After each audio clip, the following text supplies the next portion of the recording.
प्रणाम दोस्तों, जय माँ भगवती, जय माँ चंडी।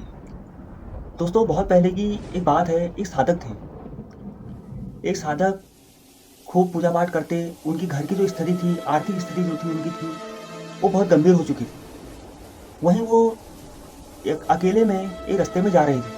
अचानक से उनके सामने एक व्यक्ति आया जो कि तांत्रिक था, परंतु उसका वेशभूषा जो थी वो अलग थी।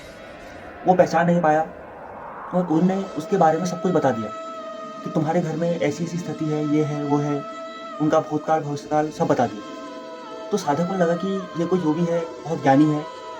तो उन्होंने उससे आगे का उपाय पाया कि आगे का उपाय क्या है। तांत्रिक बोला कि तुम मेरे शिष्य बन जाओ। शिष्य बनने के बाद क्या हुआ दोस्तों, उस साधक को तांत्रिक ने एक दिन बुलाया, एक रात्रि में बुलाया।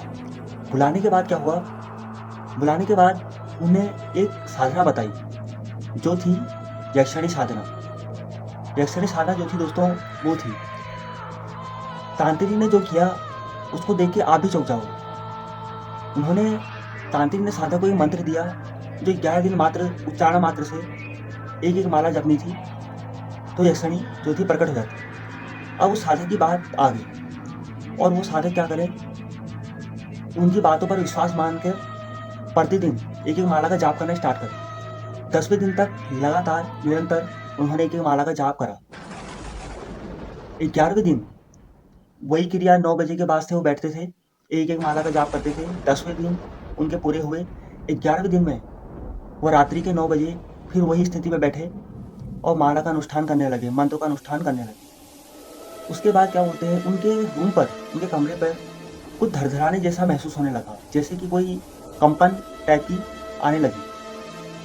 तो जब उन्होंने देखा कोई कंपन आ रही है, तो वहाँ एक 18 वर्षीय यक्षिणी उपलब्ध थी। वहाँ जब वो आई, आके चली गई, कुछ नहीं बोली। दूसरे दिन वही साधक तांत्रिक के पास गया और तांत्रिक ने उसको रात्रि के समय 12 बजे बुलाया। बुलाने के बाद दोस्तों, वही जो यक्षिणी उसने सिद्ध कर चुका था, उसी यक्षिणी को बुलाया और उस साधक के साथ उसका विवाह कर दिया। विवाह करने के बाद 3 वचन लिए गए थे साधक से यक्षिणी ने। तो 3 वचन के कारण दोस्तों वो बंधन में बंध गया, फंस गया, ठीक रहा। अब जब जब उसको जरूरत होती साधक को, तो वो यक्षिणी का आह्वान करता और वो उसके कान में आके सब कुछ बता देती। जैसे कि गड़ा हुआ कहीं धन बता देती, लोगों का उपचार बता देती, लोगों की आने वाली घटना को पहले बता देती। ये सब यक्षिणी सब बता देती। साधक ने सोचा क्यों ना मैं एक दरबार लगाऊं। अब वो दरबार लगाया और वहाँ लाखों की भीड़ इकट्ठा हो गई। खूब सारा धन आया, खूब संपत्ति जोड़ी, मकान लगा, बहुत कुछ हुआ। उनकी स्थिति सही हो गई। पर अचानक से क्या हुआ दोस्तों, वो जो साधक था, उसके घर वालों ने सोचा क्यों ना इसकी अब शादी करा दी जाए। जब ये बात आई तो साधक ने मना करा, परंतु घर वालों की जबरदस्ती के कारण लड़के को शादी करनी पड़ गई, उस साधक को शादी करनी पड़ी।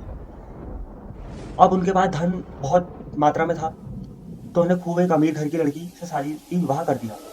जब पहली रात्रि हुई दोस्तों, तो आपको यकीन मानिए, जो ये उनके साथ जो यक्षिणी थी, अब उसके साथ तो उनका विवाह पहले ही हो चुका था, क्योंकि वो वचन बंधी थी।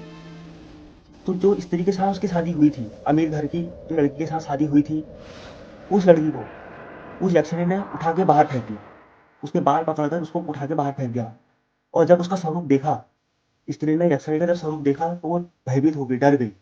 उन्हें उसी टाइम पे अपना घर जाने का प्रोग्राम बना लिया। अब वो घर चली गई। उसका पूरा घर सत्यानाश हो गया।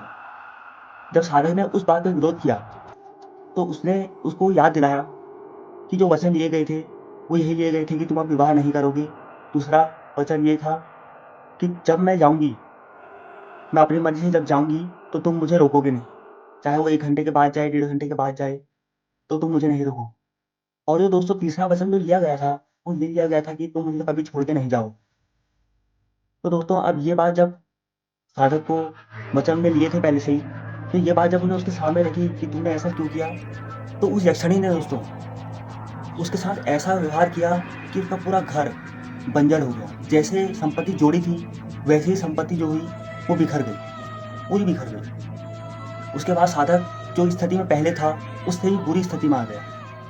तो दोस्तों ये चीज़ होती है कि नेगेटिव ऊर्जा का जो प्रभाव होता है दोस्तों, स्टार्टिंग में भले ही हमको अच्छा लगे, परंतु उसका जो अंत होता है दोस्तों, वो बड़ा खतरनाक होता है, बहुत खतरनाक होता है।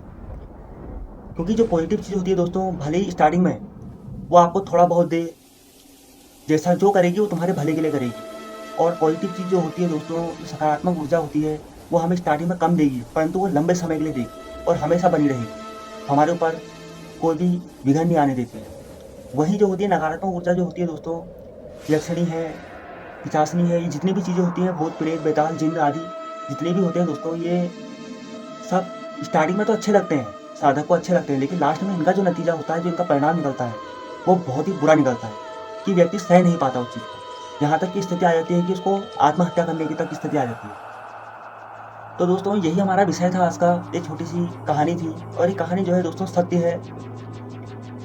तो दोस्तों मैं आपको यही जागरूक करूँगा कि कोई भी नेगेटिव ऊर्जा के चक्कर में ना पड़े, हमेशा भगवत परमार्थ का सहारा लें, उसी में तुम्हारा अवतारण होगा। सारी रिद्धि सिद्धि, सारे परमार्थ के रास्ते सब उसी में खुल जाते हैं।